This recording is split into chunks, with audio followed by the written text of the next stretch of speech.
Hello, everyone, and welcome to the Australian Grand Prix review. It's the first race of the year, everyone. I'm AJX, and I am joined by the wonderful, the almighty Sorgo. Hello, welcome back to the first review of the Grand Prix Yes. 2026. This has been a long time coming, and what a first race of the season we've just had, right? Yeah, and it was a pretty crazy one, Yeah. Yeah, very excited to get in here. Literally throughout the weekend, it was nuts. I'm sure we're gonna go through so much to do this weekend because there was so much action.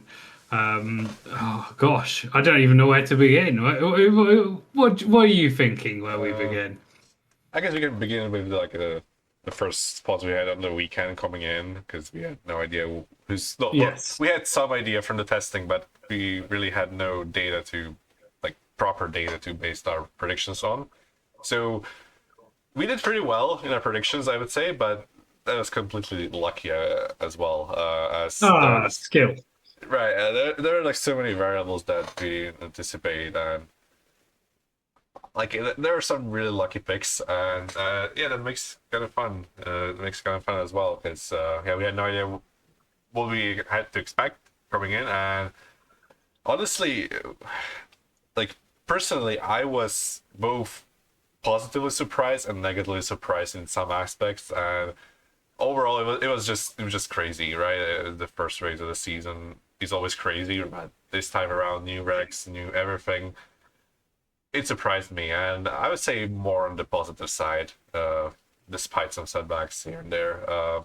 Yeah, but I generally enjoy the weekend, and I'm looking forward to China already. Yeah, which is going to be even more crazy. Is what we'll get, but we will definitely stick around for the prediction show, which should be out very soon, for our thoughts on that. But okay, Yes. let's head into the weekend. The first, I don't. Let's do practices as a whole. I don't think there was really too much to gain from practice, right? I think Mercedes were still hiding a bit of that pace that they had. We saw that the top teams were still amazing. There wasn't really too much. I will obviously get onto the big thing that happened in practice, but otherwise, I don't think there was too much to notice. Yes, we pretty much just look at how the cars behave on the track. This was the first time they were really like put up to speed, not just Yeah. testing stuff. Like obviously they were testing in practice, but they were still like trying to actually set up the cars for performance purposes, which was new. And we saw a very strange phenomenon with the super clipping or whatever it's called down the back straight. Right. This was one of the aspects I really was not positively surprised from. Look, especially in qualifying, it was really annoying to see cars slow down before a corner without braking or anything. It's just Yeah. didn't really feel like Formula One. But apart from that, all the rest was pretty interesting. The racing aspect, obviously, we'll get to that later. Uh, it's different, right? It's something we haven't seen yet, and we're getting to the new era. We probably will get used to it in a couple of races, probably. We'll talk about it a lot, especially when the straights are longer and the China Yeah. back straight is a pretty long one. Well, we obviously talk about this, but the fact that China has two straights, one after another, that's Yes. going to be really interesting. Um, but yeah, I agree. I don't like it. Right? I think everyone agrees. We don't want to see F1 cars going slower. It did make for a fun race. We'll get on to that. But in terms of it, I just think for qualifying, you could just seeing the car slow down mid straight. And on some of the Australia, as I used to not really like Australia as a starting race because it's not very overtakey, so on and so forth. Mm. But it had the re-layout of it has improved it so much, and like it has so many incredible corners now that are just like cool to see F1 drivers go through, like the chicane. in sector 2. Yeah. Um, that right, it's ruined now, isn't it? Because they can't do that. They can't. They've all run out of batteries by the time they get there, or whatever it's called. Y- Super clipping. Yeah, it's Um, it's very Power. different. The cars pretty much were not dive bombing. They were just like almost every overtake was around the outside, which is something we haven't normally seen in the past. Yeah. And now it's like, yeah, the one car just ran out of power. The other one cursed by around the outside. It was interesting to some aspect, but very different. I definitely will take me a lot of time to get used to it. I'm sure. Yes, yeah, definitely. The big showcase of pace though came in practice 3, where George Russell was definitely decided to amp up his racecraft. And in practice 3 as well, we got the huge crash of Kimi Antonelli, the Yeah, biggest crash we've seen so far. It was proper. It's a bit scary to be honest, of a crash. yeah, It reminds me very much of last season. We saw it was not Monza, Imola, Sonoda's crash there. Obviously, a lot different, but yeah, that just huge crash. Um, but yes, that was the big part of practice was that. And honestly, I don't think so. I don't think he would have got out, Antonelli. He might have got one lap in, but I don't think he would have got out if it wasn't for Q1, the Max Verstappen crash. yeah. This was huge. The, yeah, that was a moment that no one expected. I don't think anyone had any idea that would happen. And okay, I'm not like okay, I'm neither a Max fan or Max hater. I like him as a driver. I admire him. That's the best driver in F1 right now. But seeing someone who has been winning so much, like finally not being at the top, he's not that I wouldn't enjoy it. But it made interesting, right? Because every time like, every time Max is on the back of the grid, right? Whenever something happens, it's gonna make up for an interesting race.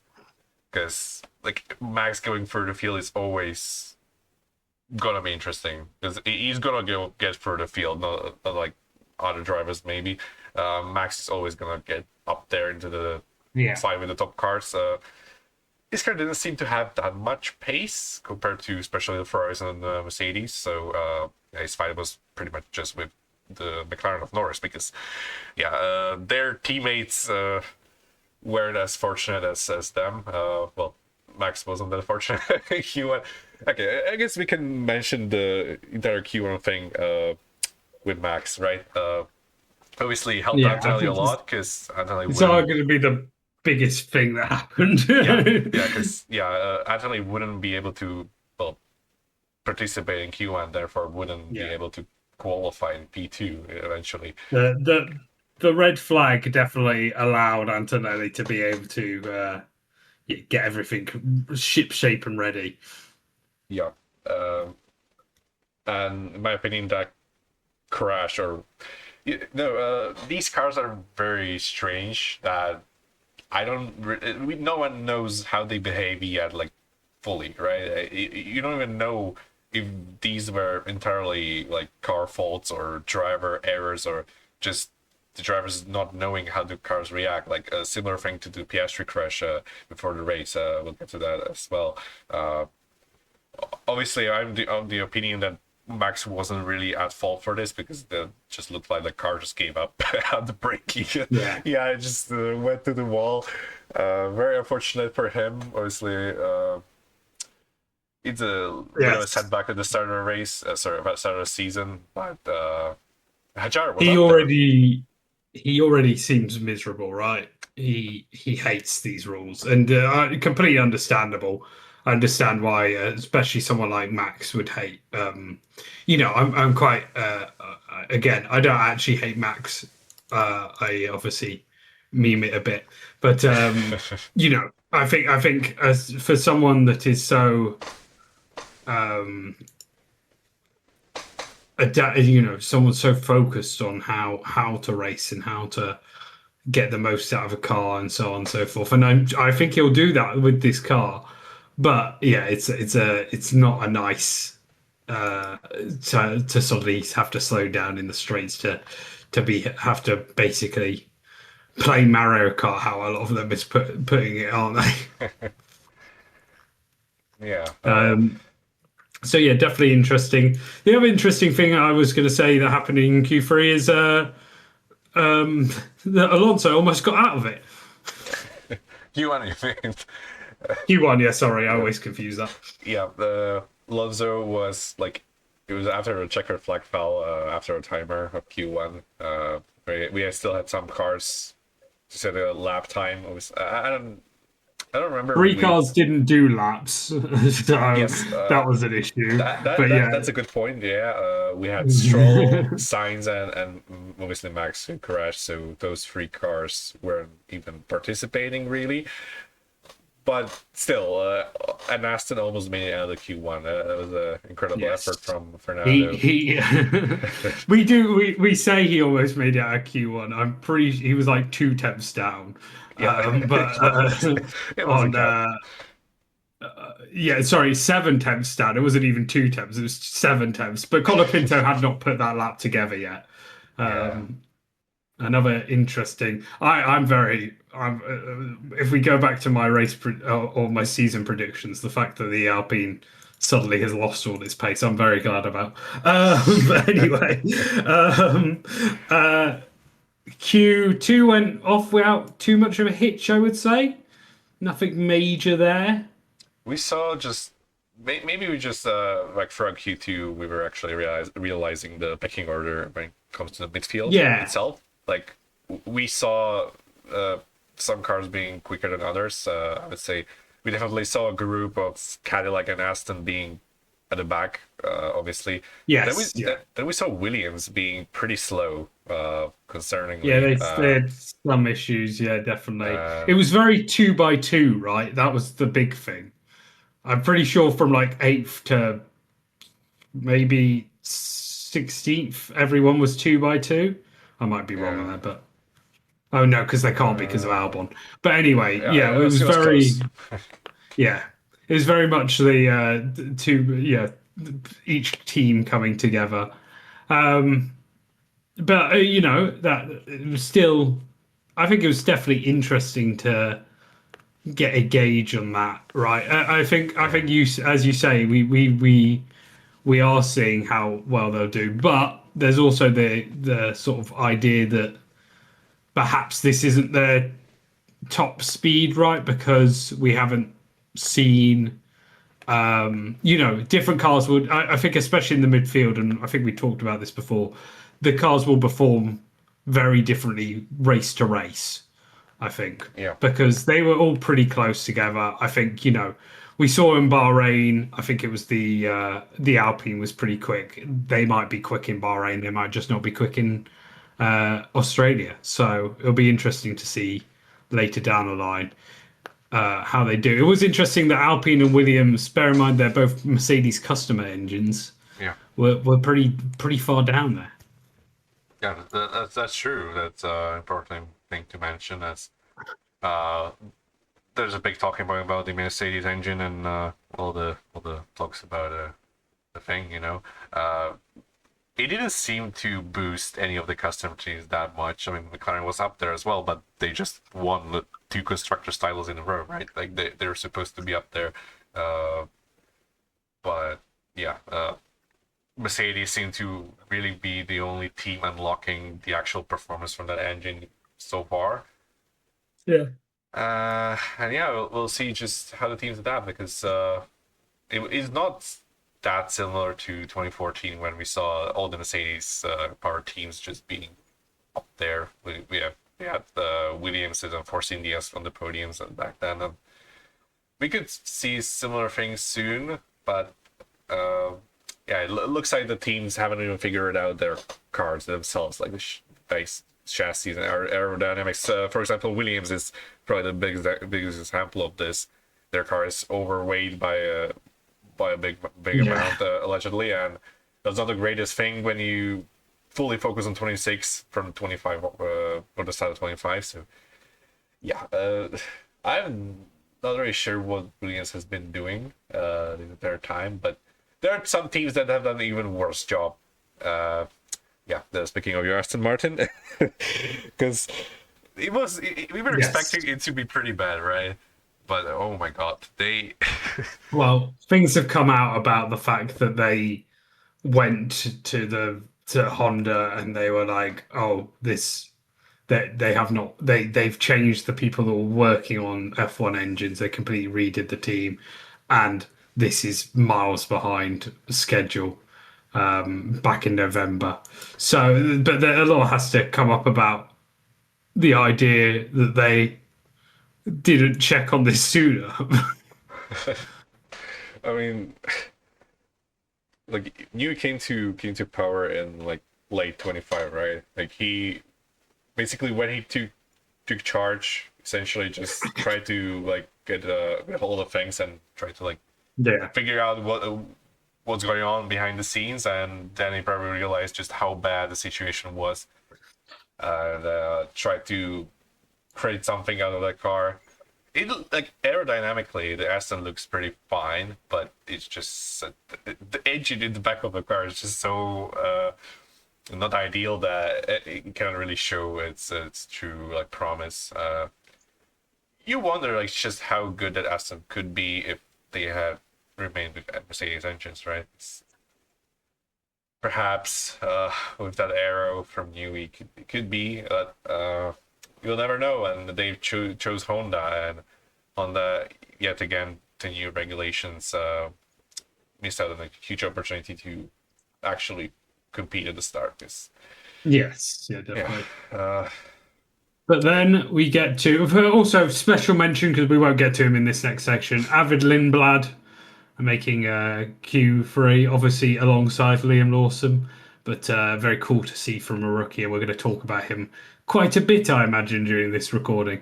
But then we get to Q3, and yeah, Mercedes quit messing around at this point. Holy moly! yeah, those are the perfect words for that. Because wow, that was a gap and a half between the Mercedes and the rest of the field. Pretty much, is Yeah, behind them. It was extremely close. Like Hajar with the yeah, I Ferraris and know. McLaren, they're all like within 2/10 of each other, and they're just ahead of them. Like the Mercedes, like Yeah. Again, such a gap. just like we talked about in the midfield, I think we can see those cars swapping around race to race, which is going to make Mercedes even like bigger because they're just going to be winning so many races until the rules are changed, right? Yeah, And even then, they could win every race. So true. yeah, mental. But yeah, Russell was our P1 sitter. We might as well start putting up some points now if we are onto our colleague. We both got that right, which is good to see. Well done Yes. us. You, however, were the Uh, one to put Antonelli in P2, which in hindsight was really dumb of me not to do. look, it was extremely lucky to get to that telling point because Yeah, the driver that I picked for P2 has had the thing in Q1, which allowed Anthony to even participate in qualifying. Like yeah, yeah. This is this all true. incredible butterfly effect that gave me a point over you is just incredible. Yeah, 2-1 after the first two quali sections. Okay, P3 was Isaac Hajar. Pretty good qualifying for Yeah, the new yeah, Red Bull amazing. driver. Uh, Yeah, he's a very good qualifier, right? We saw that all last season. He's superb at qualifying. It would have been interesting to have Max up there to compare him with, but for now, you gotta give him his plaudits. Yeah, that was a superb qualifying from him. Yeah, and I'm really excited, right? Because to have a Red Bull driver that's not Max Verstappen qualifying in P3. When was the last time that happened? Feels like ages and ages ago. yep. Well, it was a long, long time ago, but Yeah, Isaac Hajar with P3 on his debut qualifying for Red Bull. Obviously, the race didn't go as planned for him. Very unfortunate, but these things happen in Formula One as well. But he's made a pretty good impression in the first race at Red Bull. Definitely on a high, and even though he didn't finish the race because of technical issues with the engine and the entire smoke behind his car, classic Formula One start of new wrecks. Very unfortunately with him, but he showed some good promise, and hopefully can build on it and not fall into that endless spiral of Red Bull second Well, seat curse, or you know. yeah, I agree. I completely agree. We might have a discussion about him later, Yeah. around something. But yes, and then around points. Then it was the Charles Leclerc, who, of course, top qualifier as always. Yes. I mean, it was really, as you say, it was really close between this lot, right? There was what uh, 2 tenths, if that, 1.5 tenths, It was very um, close. Yeah. which is amazing to see. And that is the fact we come into a new season and it's like that is exciting. Piastri was next, who we will discuss. Norris and then Hamilton. So yes, I get an extra sneaky point from that. Thank God. Yes. Although, do you not? Oh no, P6. What a shame. Okay, but yeah. Anything else to notice on qualifying, or should we um. head into the fun part? Yeah. Like I guess we can move over to the Also, races. it's Yes. actually good. I want to give a quick shout out to Liam Lawson. He did put. I think like Avid Limbalad's lap wasn't very good, but he put a good lap together. Did Lawson? He Yeah. did officially get the best lap of the rest, I think, or something along those lines. Anyway, into the race, and whilst Mercedes might be a rocket ship, rocket ships are slow to get going. And you know what isn't slow to get going? Ferraris, apparently. Holy moly. Yeah, Uh, that start was one of a kind, right? Because we knew that it could be very interesting at the start. Like we saw the yeah, testing, and some cars just not even moving, right? And here we go, first start of the season, and we saw some cars just completely rapidly moving through, like the Ferraris, and some other cars not even moving that much. Like we saw, I think it was Liam Lawson who just completely stalled off yeah. the grid, Stalled off and the start, yeah. Colapinto, the Alpine behind, like narrowly missed a huge crash there. Incredible. I saw that live. Like that was the one thing I remember from the start, because I immediately looked at that. I was like, wow, that was super close. Like, it could be a very nasty crash there at the Oh, start. damn. And That is good that you saw that live because they did not show a replay until the driver's reaction room. And George Russell's reaction to it is golden. yeah, The that was like, his reaction was exactly the same as mine when I saw it live. I can guarantee you that it was like I was like, whoa, this was like properly dangerous. And yeah, yeah, it was a crazy start. We've had a Ferrari just randomly getting through. Like Charles led after turn one from P4 on the grid. Arvid Lindblad yeah, somehow made it like the top five as a rookie start. Hamilton also made up places. Norris fell down through the field. Hajar lost a bit of a couple places. Antonelli also had a really bad start, as well as George Russell. George Russell was helped by the fact that he was on pole position. So, yeah. Apparently, up to turn one, they just had no battery. The two Mercedes because they'd just yeah, been waiting there, so they had nothing. And yeah, George Russell was lucky that he only lost 1.5 places, let's say. But yeah, Antonelli absolutely got done in. He dropped to P7.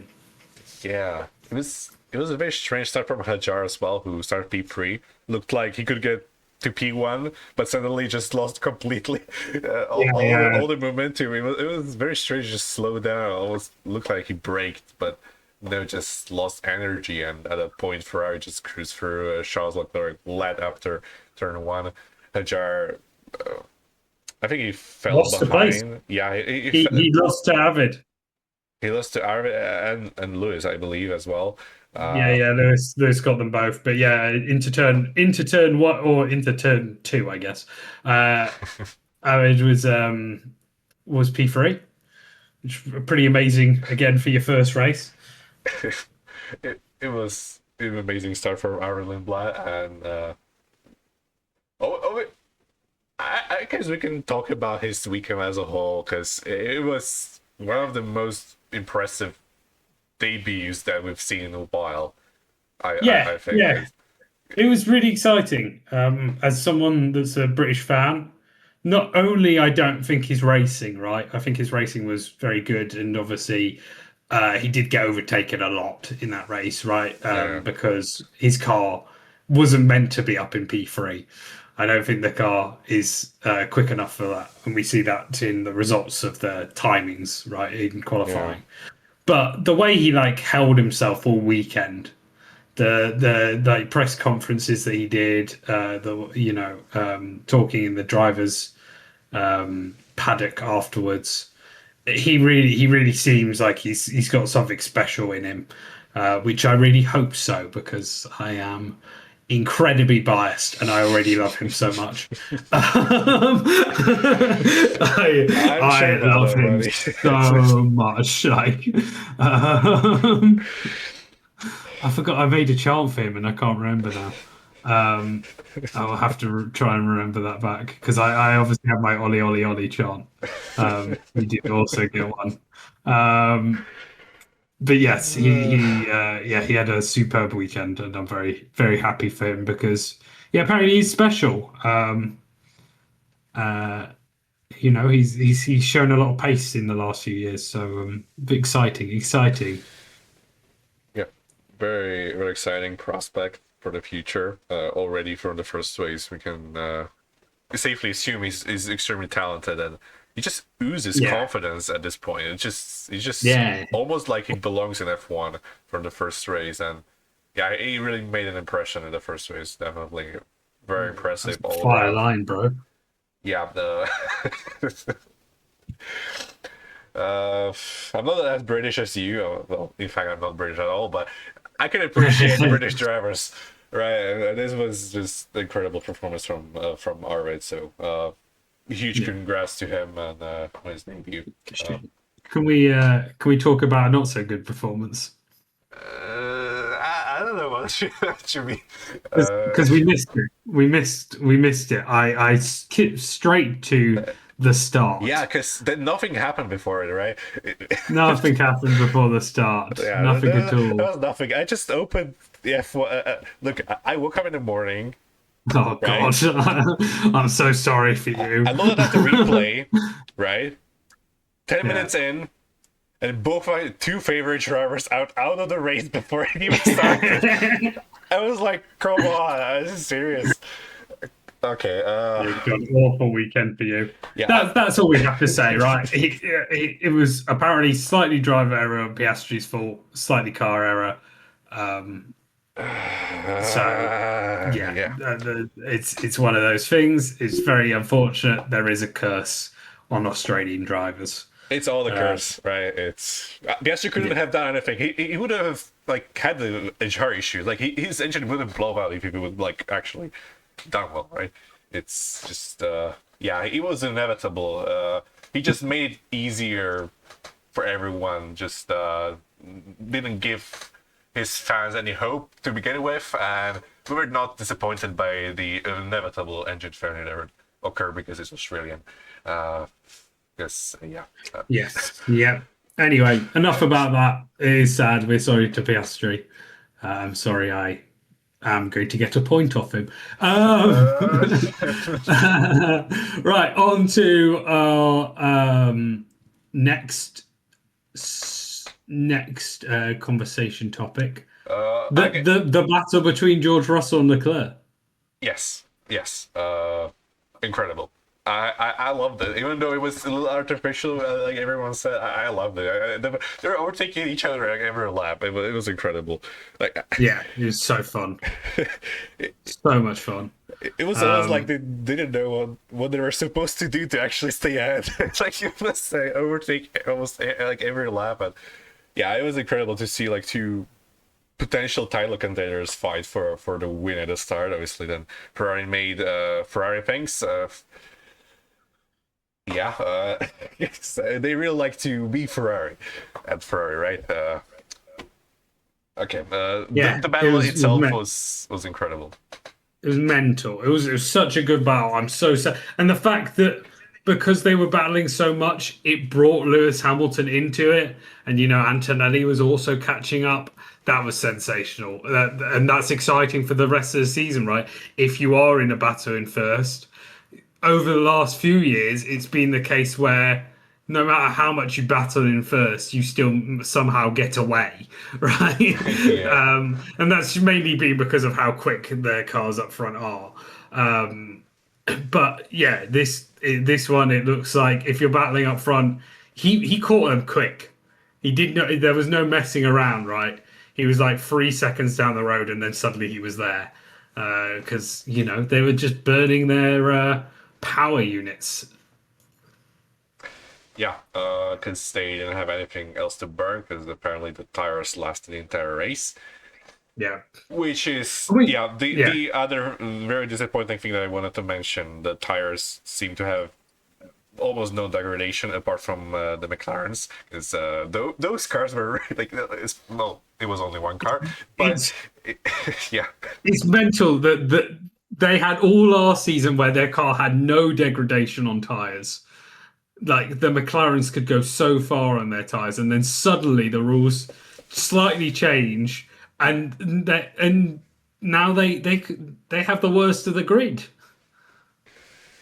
yeah, it's concerning that McLaren really lost this edge that they've had for the last 2 years before for this season. They were the best team at managing their tires, and now they almost seem like the only team really struggling with tire wear, because everyone else was like, yeah, the Mercedes were having like no degradation at all. They could like do the tire wears on the harsh and without any issue. Ferraris were pretty similar to them, and even Max was like doing fine with tire deck. Obviously, he wasn't able to overtake Norris, but I think that was mostly due to the Red Bull not being that quick. I don't know exactly what happened to like the Red Bull's speed compared to qualifying, because Hedjar qualifying in P3, Yeah, I don't think Red Bull is like a qualifying car suddenly. I feel I like don't know. I don't know. Yeah, we'll see. Again, we mentioned it. He was sensational in qualifying last year, and obviously Max was quick, right? Max had a fun time overtaking people, I'm sure, although he didn't seem to have a fun time afterwards. But yeah, um, he didn't really catch up. Obviously, he was sort of catching up Norris, but like not really anyone else, right? That was the big thing. He wasn't like absolutely flying towards the Mercedes or even Hadjar, right? So yeah, I don't know if there is maybe a race issue with the old Red Bulls, but we shall see. We shall see. Yes. Yeah, I've just seen what you've realised. Yeah, I realized that as well. So In I'll that keep section. talking. I'll move Yep. us into the next topic, Thank you. um, which is the Ferrari pit stop. Whole and look, I think the race had started to get a bit down. We should also mention that the whole grid was right, passing each other. There was a lot of racing action. It wasn't just the two up front. It was obviously exciting because it was the two up front, Leclerc and Russell. But yeah, the whole grid was chopping and changing, which was really fun to see. And Max was coming through, and this, that, and the other. But the race suddenly became very boring when a was it Hadjar car broke down. Yep. He broke down Um, in the second sector before the quick chicane, and He bought the Yeah, first virtual safety car that unfortunately meant that everyone apart from Ferrari pitted almost. yeah, There was then another virtual safety car when the rest of the field except Ferrari pitted, and essentially they just separated the and strategy then from else from all other well, teams, and yeah, the other major one was Bottas also broke down, but broke down right next to the pit lane, so they shut it, yeah, that was so the Ferrari couldn't pit. that was the So second virtual safety car. Yeah, he essentially stopped at the pit entry. I was like, yeah, straight up, this is gonna be pit lane entry closed, right? But then they just let the cars through in for the pit stop. One lap later, they closed it, and I'm thinking like maybe Ferrari wanted to pit at this lap, and they just closed it right before they were able to, because yeah, Bottas was at the pit entry. They were supposed to close it immediately, but they just closed it like one lap later for some reason, and yeah, Ferrari were the only team to not pit at that point. Maybe apart from even Max pitted, I think, because he was on the hards at the start from the start, and in the second virtual safety car he pitted, I think. So yeah, uh, yeah, yeah, it was just but yeah, Ferraris doing Ferrari and things. that was pretty much it. That was the race, right? We had Ocon Yeah, and Gasly fighting, but apart from that, I think that was pretty much the race encapsulated. I don't. Nothing really happened after that point. To note, the Mercedes was very quick. They got away. Hamilton almost caught Leclerc, but didn't. Antonelli didn't get absolutely dropped by Russell. it was actually catching him, Um, I think, towards the end. But Russell probably yeah, wasn't pushing at all because yeah, he knew he exactly. was winning anyway. So we You don't don't really know. You know don't know. the Yeah. exact pace because if they were like both pushing, trying to fight for a win, it would be different. I feel like Mercedes were managing their pace quite a bit towards the end. Like, they were not pushing that much because they didn't need to. They were comfortably ahead of the Ferraris and in the league of their own. So they're just cruising to a pretty comfortable 1-2 finish for Mercedes with George Russell in the first. So you get a point for a race win from Russell. Yes. And yeah, Max didn't win, unfortunately. Well, can, I need to. I need to talk here. Yes, go on. If Antonelli broke down like one lap from the end, I am getting. Oh, I should. That actually brought up another thing. The funny thing of Alonso and Stroll constantly pitting and then unpitting. That was great time in the race. And like Stroll was only 16 laps off the win in the end. But anyway, yeah, if Antonelli broke down, I would be getting 5 points right now. I literally, I got everyone in their correct order except I don't have Antonelli. I am fuming. Imagine if Max wouldn't crash in Q1. This would probably Oh, be the order in the end, right? Because Max would yeah, probably end up in maybe. P5 anyway, with Russell winning and Ferrari behind. So this would probably be the end result if Q1 hadn't been red flagged, because Oh Anthony wouldn't be God. out.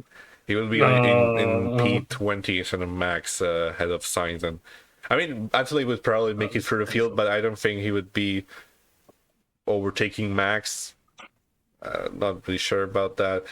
Uh, so yeah, you missed out on a lot of points here, but you still Thank you, Big Pete. beat me by a single point, thanks to George Well, Russell winning.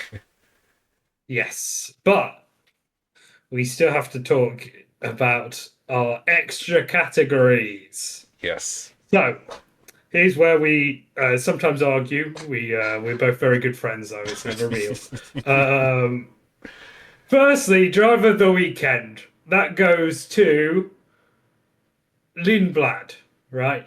I think Yes. we both agree with that. However, we don't. We allow multiple drivers, don't we? Or are we not doing that this year? If there's a clear one, then no. If there's multiple like Well, similarly impressive drivers, then we can essentially give it to more drivers than one. I know what you're getting to, right? Hajar Well, impressive qualifying, but he didn't finish the it's not race. his fault No, though. it's not his fault. It's not his fault. But we didn't see. We didn't know where he would finish otherwise. I do feel like I've lost a point here, Because but I'm willing to. I think he's the third most impressive driver of the weekend because whilst he is in a rocket ship, I do think we have to give it to Russell. That he obviously won, and also a little bit of Antonelli because he had a crazy weekend. Only because it's the first weekend, though. From now on, we know they're in a rocket ship. They're not getting any. They're not getting let off. but but for this first weekend, I would like to give them a shout as well. But yeah, I think those are probably the top three or top four. Of yeah, our drivers, and I'm sure that will probably come out in our driver ratings. Garage of the weekend. Now I do get a point here.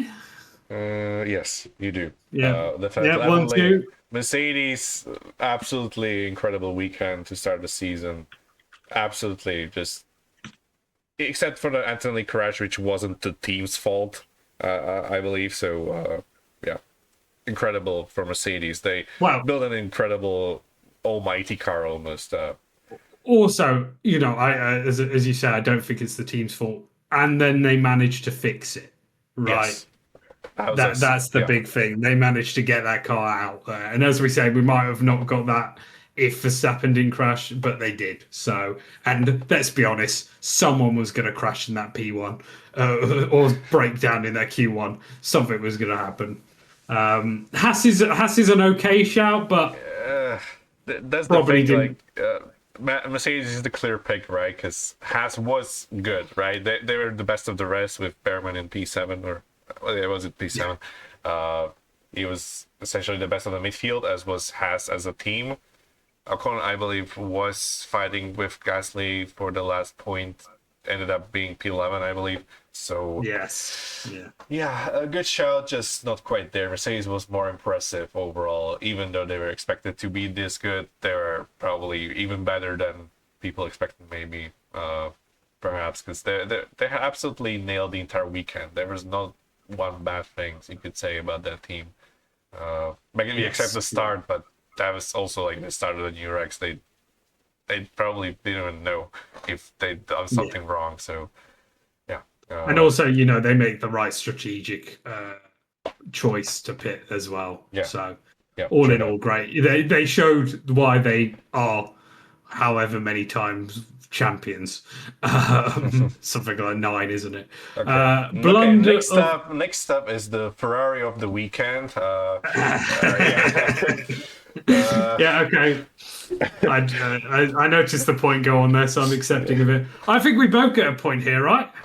Yes, definitely. Yeah. Ferrari with the absolutely I can't humongous believe my strategy meme blunder. pick, my meme pick came through.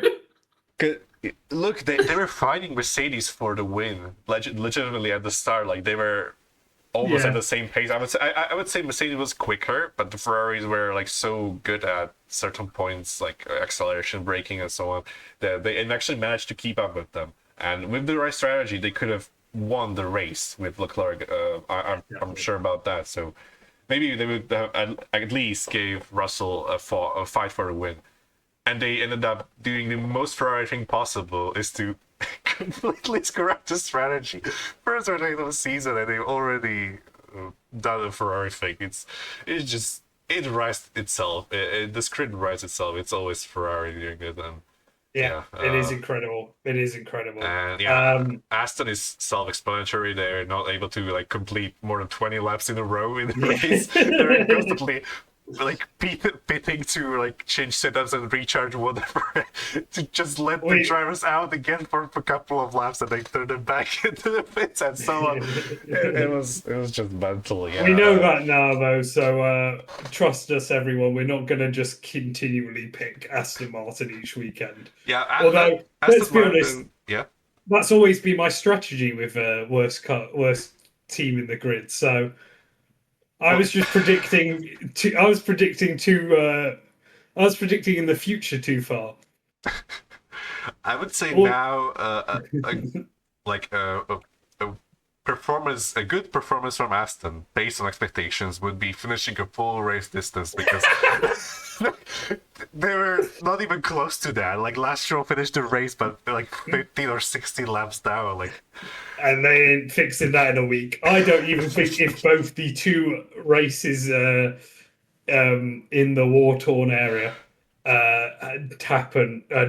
I don't think they're fixing it before then. That's how bad it is. yeah. Um, so yeah, this is going to be a long Aston Martin, and I quite like Aston Martin because Aston Martins are cool as hell cars. They're British Anyway, after we all. should move. Yes. Hey, you're the British bias. Let's not forget. Not true. Fastest lap Fastest lap was Max was Verstappen, Max Verstappen. Yeah. so no one gets a point here. Demolition award goes to, well, either Antonelli or Piastri. Probably Antonelli. I think his crash was bigger. The Yeah. more like severe Oh in well. that case probably was more costly, but thanks to Max crashing as well. I wouldn't say Max gets the demolition award even though his crash was big because it was No, car's it fault. wasn't his fault. So I think goes to Antonelli because it was the biggest crash of the weekend. Okay. I'm just gonna put out there. It should go to Piastri because he got no points from it. But anyway, I don't want to hurt your feelings too much. Now Uh, yeah, you have been saved though, not by yourself, but by your own father. yeah. This prediction was absolutely random, and actually, the chances. What were the chances that this would actually go through? Because like, if they were meant to complete the entire race distance, which was obviously unlikely, we knew it would happen because they confirmed that they weren't able to complete the entire race. But for a driver to complete, specifically Stroll to complete more racing laps than Alonso, is just such a random pick out there. And actually, yeah, it was true because I believe it was like a 10 lap difference. Stroll completed around 40 something laps and Alonso like 30. So, uh, pretty good pick. Good for you. Yeah, Good point for you. that's 3 points for the family bold prediction, tied at 6. I can't believe I've done all this work.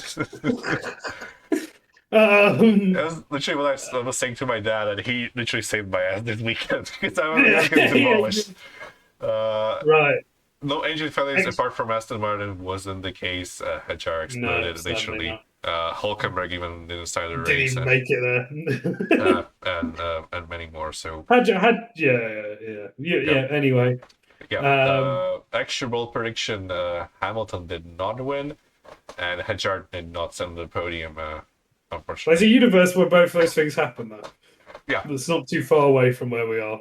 they weren't that extra bold. Like, even No, I could see them actually happening, but maybe they actually like were 3 points because we know the pecking order now, and we know that Mercedes is just so dominant. But okay, I feel like these predictions could warrant 3 points going forward anyway. I think.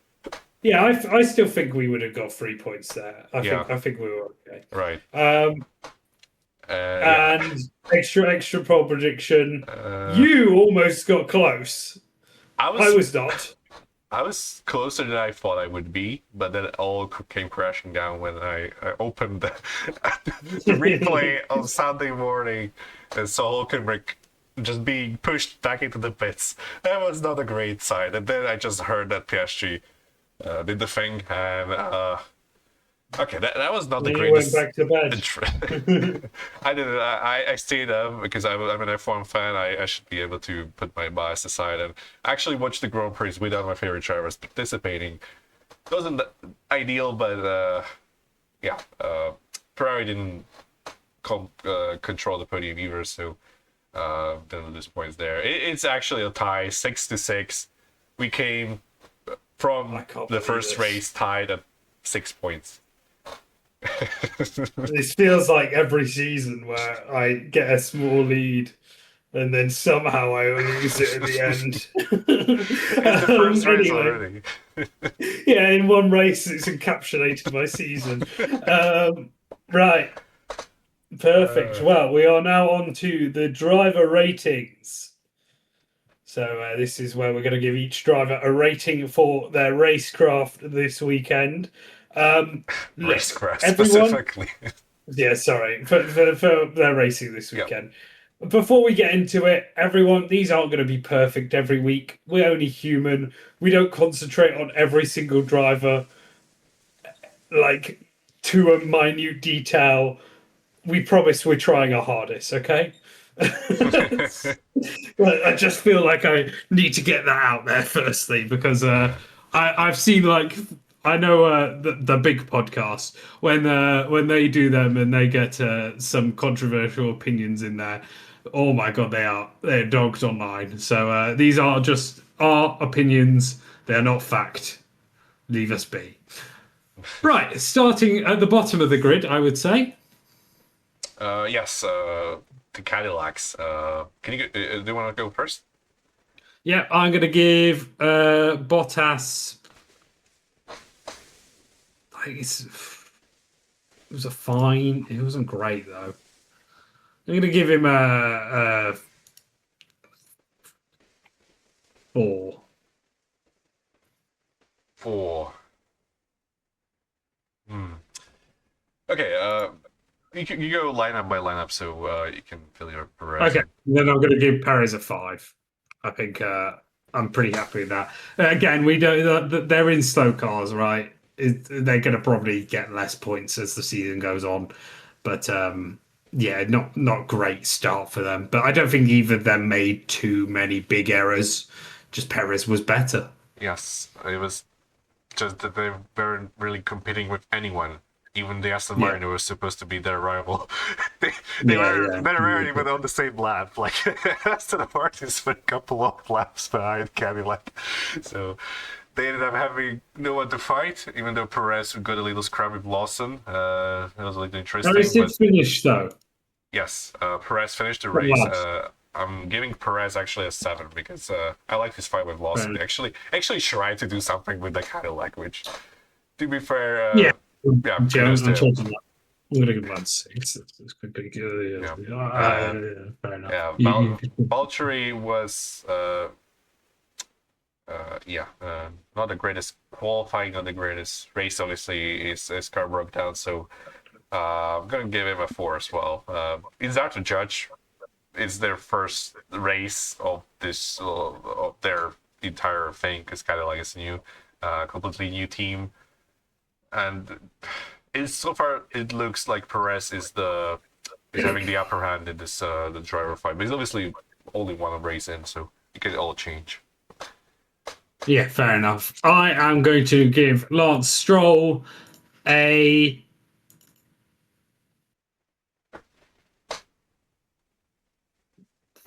Mm. Typical, isn't it? 4. 4. Yeah, 4. Yeah, I'm happy with that. Okay. I know he got more laps than Alonso, but I don't really actually think that meant anything. It meant 3 points for me. I'm fine with it. Yeah, that's true. That's true.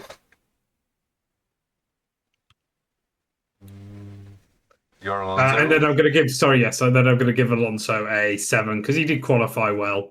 But I think everyone that's giving him really high points is a bit nuts. Yeah. He didn't really.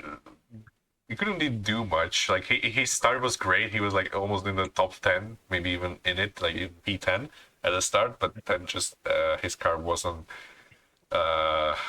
Yeah, it was Aston Martin after all, and he just fell through the grid, and then obviously came into the pits and back on the track a couple of times before eventually retiring. So very hard to judge his weekend, even probably more so than Cadillac's. I'm gonna give him a 6 and Stroll a 5 because I don't even know what like Stroll didn't even take part in qualifying. We didn't really know what happened to like Yeah. what was the pace difference between those two, and this is purely on Alonso's amazing start. and Yes, potentially yeah, fair qualifying. enough. So that's why I'm giving it a 6.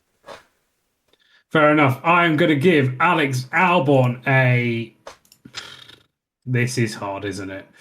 Bloody Nora. I think he did all right. I'm going to give him a 6, and I'm going to give Science a 5. Did they actually like finish together? Because I think they were close to each other for every No, race. there was a big gap. There was quite a big gap, Oh, but Science pitted in the end, right? yeah, yeah, exactly. Yep. Yeah. Because But I think also is Science is maybe a bit unlucky that he didn't qualify. yeah. But yeah, it's sort of meaningless, isn't it? Yeah, Williams, a similar situation to those before him. Before them, it's difficult to judge, but we have to give them some rating, and I'm gonna probably go the same as you. I'm gonna give Science a 5 and Alex a 6. It's we don't know what was actually the pace, because like they're similar to each other in terms of race pace, right? But that's about it. We don't have anything to base this on, and Alex qualified higher thanks to him actually qualifying and put the race higher, so he probably deserves. Well, okay, I'm gonna change it to both of them to 5. I cannot give any of Yeah, them that's a fair. higher rating. Both of them finished pretty much where they probably were meant to finish, considering where they started the race. Science started No, yeah, P21, right? And Alex yeah, yeah. P14 or P15. So yeah, Fair enough, fair enough. They looked a bit quick in the race, that's what I will say. But then who actually knows? Lindblad and Lawson, I'm going to give Lindblad a 10. Oh, yeah, fuck it. A 10. And I don't think Lawson is at fault for his stalling, right? I think I heard that. I think there was an issue with the car at the start. yeah. Um, These cars so are I difficult, don't want to especially punish him. before the start of the race and at the start. Yeah, I'm not going to punish him too much. I'm still going to give him a 7. I think he was pretty good this weekend. I already heard people call out that he should be dropped for Sonoda. I I love Sonoda, but I really hope that doesn't happen because God, Yeah, for it to happen again, oh God, doesn't make much of sense, right? Because Lawson no, already it has experience with the car. Soon it would be completely raw with I don't know if that makes any sense whatsoever. But yeah, yeah, about Red Bull's drivers management, they have done really different, very interesting decisions in the past regarding their drivers. Who's to judge, right? Lindblad, I'm gonna give him a 10 as well. Incredible debut, and Lawson, uh, yeah, qualified well. The race wasn't much to do. He was already so far behind. I'm gonna give him a 6. fair enough, fair Yeah, enough. Colapinto, I think it was a pretty poor weekend from him. Um, I was expecting a little more. I'm going to give him a 4, and I'm going to give Gasly a. I'm going to give Gasly an 8. It was pretty good. Oh, and no, I'm thinking of their last car. I'm going to give him a 7, I think. Yeah, yeah, I'm happy with that. No, he obviously did very well. But yeah, I'm thinking I'm getting a bit like last year 10th would have been amazing. I do think there's a pretty decent midfield operation now, and he did pretty solidly. So yeah. Anyway, yeah. I'm gonna give him a 9. fair I may enough. be Yeah, a little gasly biased sometimes, but he did gain like 4 positions. I and he think I finished think the points in the first race. I feel like that's a pretty good achievement for Alpine, who have been really struggling to finish the points last season. It's still not great because they were expected to be at the top of the midfield at least with the Mercedes engine in the back, but yeah, the two other teams were a little more impressive. Colapinto, the greatest weekend, almost got out qualified by Fernando Alonso. Well, it was not that close in the end because Colapinto actually managed to use his car, which was not an Aston Martin, so it was a little better, but still it was well nowhere near what we would want it to be. I'm gonna give it a 5. Fair enough. Fair enough. Right. Hulkenberg is impossible to rate, so just going to give him a 5. Actually, no, I'm going to give him a 6 because it was good qualifying. And then Bortoletto, I think, probably deserves a 7. Pretty strong performance from him. You could argue an 8. Uh, but yeah, that's. I'm excited to see him this year. Yeah, so am I. As yeah, I really like this driver lineup. Do have my 3 favorite drivers in there. Bortoleto, I'm gonna give it a 9 as well. Gasly. I don't know if we could have done much more. He qualified in the top 10, finished in the top 10, scored very important points for Audi on their debut. And fortunately for Hulkenberg, he couldn't even start the race. Very difficult to judge him, but he got out qualified by Bortoleto, but they were very close. The closest, I think, gap out there. So I'm giving Hulkenberg a 7. It's impossible to judge his race because it wasn't like Piastri. He had nothing to do with him not starting the race. Yeah. Not want to talk about Piastri that much, even though he's coming in a couple of minutes. But yeah, difficult to judge. Speeding through these guys, Ocon probably had a disappointing race in all. It was like a fine weekend. I'm still going to give him 5, and I would give Behrman an 8. I'm also going to change Bortoletto to an 8 because why not?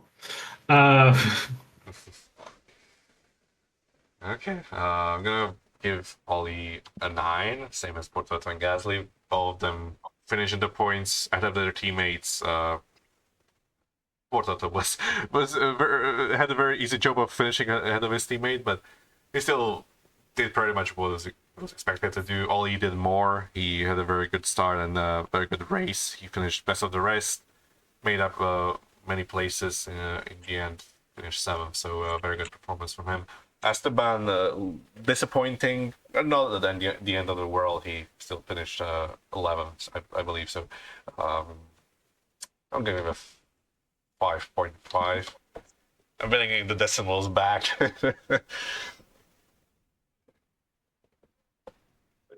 Fair enough. Fair enough. Right. I hate your decimals. Hadjar, I'm going to give a 9 because it wasn't his fault, and I think he was. It was a very strong weekend. And Verstappen, I'm going to give a 8 too.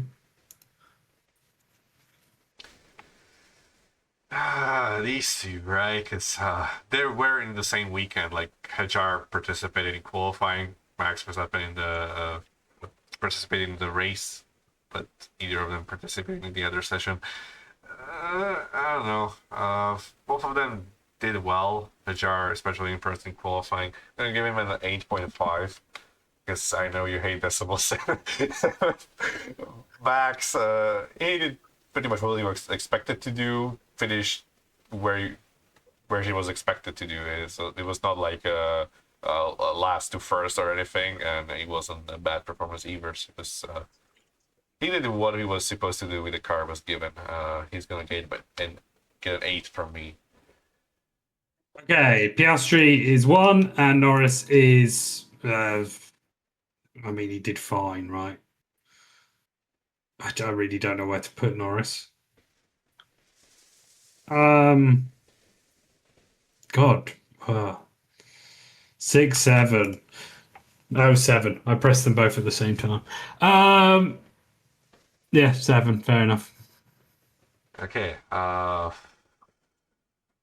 First 6, 7 joke of the year. I think about it, I'm gonna raise Bottas to a 5 and lower Checo to 6. It's yeah, I wanted to keep them same as Aston Martin.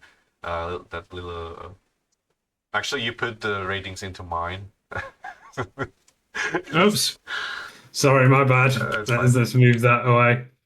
I just realized because I was like, "What? I haven't picked my face yet." Yeah. Lando. Yeah, same as Max. He did pretty much what he was meant to do, but he got qualified as teammate on in the race. He didn't look that confident. He didn't look that confident in the car throughout the entire weekend. It was just a little off at every point of that race. As well, I'm gonna give him a 7. You Yeah, know, we a good agreed. performance. Just yeah, what it was meant to do. And when it goes to Piastri, right? I gave him a 1 for his last season's race in Baku, right? The crash in qualifying, the Yeah, crash in race. That was like the worst possible weekend a driver could have. This was not it. This was yeah. No, you're right. You're right. I qualified his teammate, and then in the it was a Uh, combination of the uh, car unpredictable being and the driver not managing the situation well. It was obviously his fault as well. I wouldn't I wouldn't give him a that lower rating. I'm gonna give him a 3. I know I see yeah, I that was mainly memeing. Yeah, I was mainly yeah, memeing. yeah, I bro. should. You You want talked me to out. you want to revenge my decibels. I wanted to upset you. Yeah. Yeah. Right. Last few drivers, I think Hamilton probably deserves. I mean, he actually did start quite far back. When you think, I'm going to go with 8 because it wasn't a good qualifying. Yes. Uh, just to put it in your section. Jesus Christ, what's wrong with me? And then I'm gonna get, and I keep forgetting. I'm so tired. I keep forgetting I need to do the other one. I'm gonna give Yeah, Leclerc a 9. it's okay. Uh, yeah. Lewis, a good weekend. Been a long time coming. Finally, Been a while since we had a good Lewis weekend overall. And need a podium next. yeah, he was close to podium, less than a second away from Leclerc in the end, but not quite there. I'm gonna give him an 8. He Fair wasn't enough. like he was beaten by his teammate in both sessions. Still, like even it was a very good performance. Just yeah, Leclerc was better. And because of Charles, I don't know if there was anything that you could like lower his rating for. Essentially, he qualified where he was meant to be qualifying ahead of his teammate in top 4. Made an amazing start at the start. Fought with Russell, then just remained where he was in P3 thanks to Ferrari strategy. Honestly, I'm gonna be Charles a 10 because what was he supposed to do else in that car to right? Like he did the Yeah, maximum he could have done in this case, and yeah. he That's could have qualified better. that's my section, buddy. He could have qualified better. Yes, Um, perhaps, but uh, we'll never know. Antonelli, I'm giving a 9 because he crashed, a mega crash, but otherwise he had such a crazy weekend with everything that happened. I mean, he literally, we talked about it, he went down to P7 and he still finished second and was catching Russell. And Russell, I'm going to give a 10. There you go. Those are my ratings. Good, good. I'm gonna give you Russell a 10 as well. Perfect weekend for him. Didn't do anything wrong. Yeah, some people argue that he shouldn't even be battling Leclerc, but it's the first race of the season. We cannot judge the cars based on one qualifying session, and it was visible that the Ferrari was quick in the race, especially at the start. They could actually keep up with the Mercedes. So I don't think that it was an incredible battle. I don't think it was like like an Aston Martin battling with the Mercedes. It was a Ferrari, a damn good Ferrari. Yeah. So yeah, Russell did what he was meant to do in the fastest car, pole position, race win. That's it. Going home with 25 points, but not home. He went straight to China, I believe. So yeah, Yep. Yep. 25 points in the Straight to back. hell in China. A 10 for Russell and Antonelli. Bad crash in FP3 in a critical moment. Very lucky to even get to qualifying in the race. Made some mistakes, but in the end finished P2. So a solid effort. It's a P2, but in the fastest car with many unnecessary mistakes throughout the weekend. I'm gonna give it a 6. It's a P2, And pretty close to Russell, but context of the entire weekend.